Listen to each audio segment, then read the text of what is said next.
Hello friends, আজকে তোমাদের এই সন্ধ্যাবেলায় চিকেন তন্দুরি করে দেখাবো। দেখো, এখানে 100 গ্রামের কটা চিকেনের পিস নিয়ে নিয়েছি। চিকেনগুলো মাঝখান দিয়ে চিড়ে নিয়েছি যাতে মশলাগুলো ভালো করে ভেতরে ঢোকে। দেখো, এখানে নিয়ে নেব প্রথমে নুন পরিমাণ মতো, তারপরে নিয়ে নেব হলুদ, তারপরে নিয়ে নেব একটু সাদা তেল, তারপরে নিয়ে নেব একটু টক দই, তারপরে নিয়ে নেব একটাও মটন মশলা,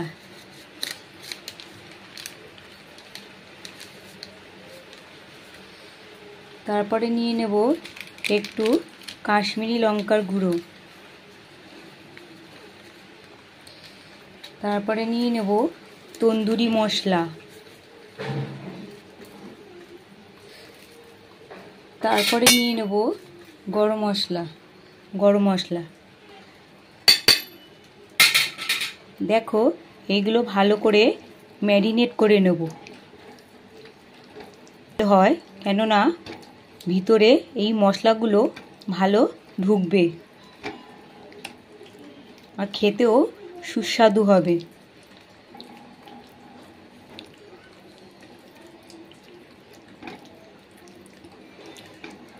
দেখো, ভালো করে মাখা হয়ে গেছে।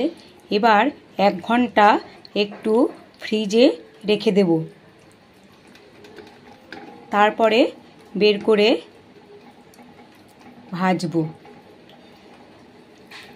দেখো, ম্যারিনেট করা হয়ে গেছে। এবার ফ্রিজে 1 ঘন্টা রেখে দেবো। তোমাদের আমি গ্যাস ওভেনে তন্দুরি করে দেখাবো। দেখো, কেউ সাদা তেল দিয়েও ভাজে, কেউ বাটার দিয়েও ভাজে। আমি সাদা তেল দিয়েই ভাজছি।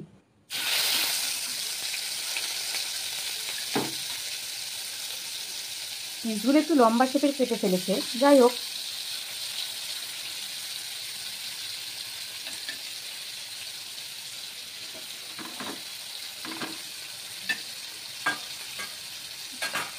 আমি একটু ঢেকে ঢেকে ভাজবো